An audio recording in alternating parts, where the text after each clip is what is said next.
Hello everyone. आज हम लोग पदार्थों के रंग एवं स्वाद के बारे में पढ़ेंगे, आखिर उनका कारण क्या होता है। तो हमारा पहला क्वेश्चन है, हल्दी का पीला रंग किसके कारण होता है। तो हल्दी का पीला रंग हमारा कुरकुमिन के कारण होता है। तो हमें ध्यान रखना है, कुरकुरे से याद करना है। क्योंकि कुरकुरे कैसे होते हैं, हमारे टेढ़े मेढ़े होते हैं, और हल्दी की गठिया भी कैसी होती है, टेढ़ी मेढ़ी होती है। तो हमें इसी से ध्यान रखना है कि हल्दी का पीला रंग किसके कारण होता है, कुरकुमिन के कारण होता है। तो इस तरीके से आप याद कर सकते हैं। तो हमारा दूसरा क्वेश्चन है, खीरे का कड़वापन किसके कारण होता है। तो खीरे का कड़वापन कुकुरबिटेशन के कारण होता है। इसको हम किस प्रकार से याद करेंगे, देखो खीरे को हम क्या बोलते हैं, ककड़ी बोलते हैं। तो ककड़ी से हमारा क्या, कुकुर है। ओके, तो ककड़ी से क्या बन रहा है, हमारा कुकुर बन रहा है। तो खीरे का कड़वापन किसके कारण होता है, कुकुरबिटेशन के कारण होता है। तो हमें अच्छे से ध्यान रखना है। ओके, क्या है, खीरे का कड़वापन किसके कारण होता है, कुकुरबिटेशन के कारण होता है। इस तरीके से हमें ये भी याद हो जाएगा। अब हमारा तीसरा है, टमाटर का लाल रंग किसके कारण होता है। तो टमाटर का लाल रंग होता है लाइकोपीन के कारण होता है। किसके कारण होता है, लाइकोपीन के कारण होता है। अब हम इसको कैसे याद करेंगे, जैसे हम टमाटर का सूप पीते हैं तो यहाँ पे देखो क्या आ रहा है, लाई आ रहा है, लाल लाल को पीना। इस तरीके से याद करेंगे, लाल को पीना, अर्थात हम टमाटर का सूप बनाते हैं, कैसा होता है, लाल होता है, तो हम क्या करते हैं, उसको पी जाते हैं। तो इस तरीके से हमें ये भी याद करना है। अगला है हमारा करेला। करेले का कड़वापन किसके कारण होता है। करेले का कड़वापन होता है हमारा मेमोडिसिन या ट्राइटरपीन के कारण होता है। अब कैसे याद करेंगे, देखो यहाँ पे करेला जो होता है हमारा कौन सा वंश का होता है, मोमोर्डिका वंश का होता है। तो हमें इसी तरीके से याद कर लेना है कि जो करेले का कड़वापन होता है मेमोडिसिन के कारण होता है। ओके, तो इस तरीके से हमें याद करना है कि करेले का कड़वापन किसके कारण होता है, मेमोडिसिन के कारण होता है।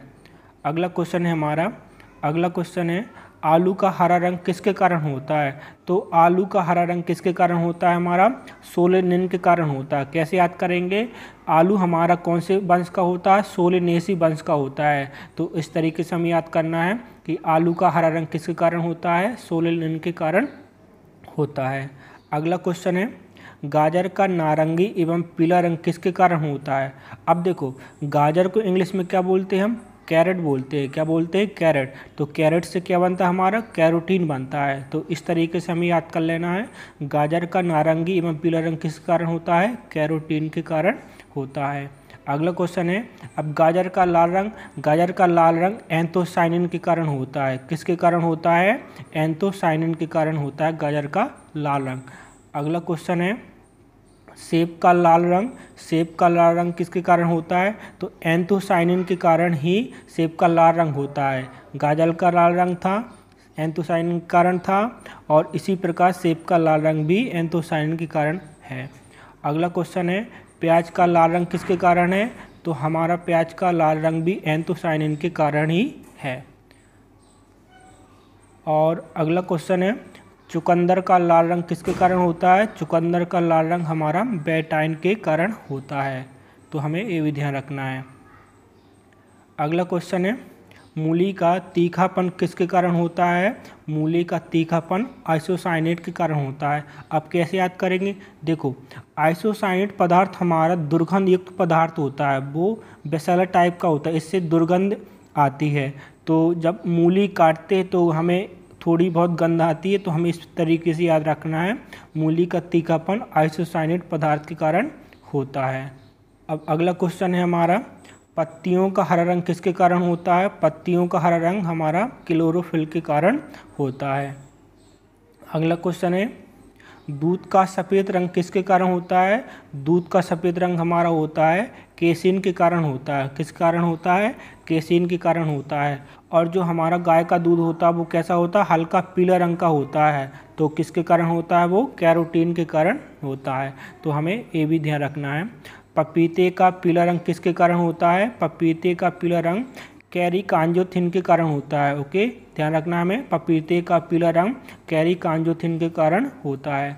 अगला क्वेश्चन है हमारा, आंवले में कसेलापन किसके कारण होता है। तो आंवला कैसा होता है हमारा, एक टेनिस बॉल की तरह होता है कि नहीं होता, गोल गोल होता है। तो हमें ध्यान रखना है टैनिन। ओके, आंवले में कसेलापन किसके कारण होता है, टैनिन के कारण होता है। तो इस तरीके से हम याद कर लेंगे। अगला क्वेश्चन है हमारा, मिर्चा का हरा रंग किसके कारण होता है।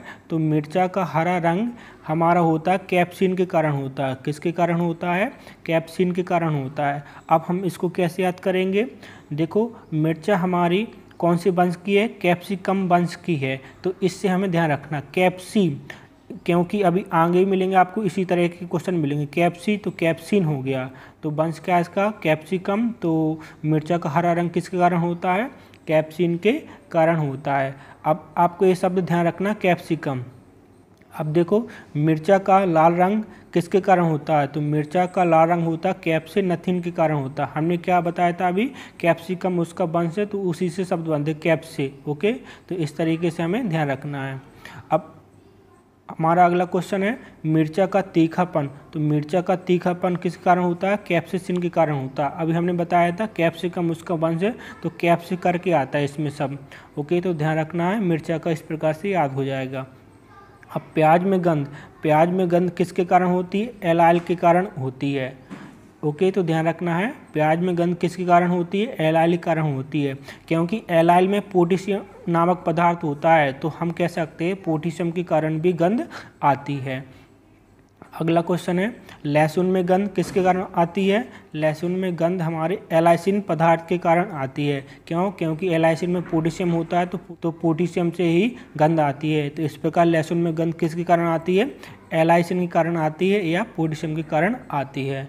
तो इस तरीके से हमारे कुछ इम्पोर्टेंट फैक्ट हो गए, जिसमें हमें पता चला है कि उसका रंग एवं स्वाद किसके कारण होता है। तो फिर मिलते हैं इसी प्रकार की वीडियो में किसी अन्य टॉपिक के साथ। जब तक के लिए जय हिंद, वंदे मातरम।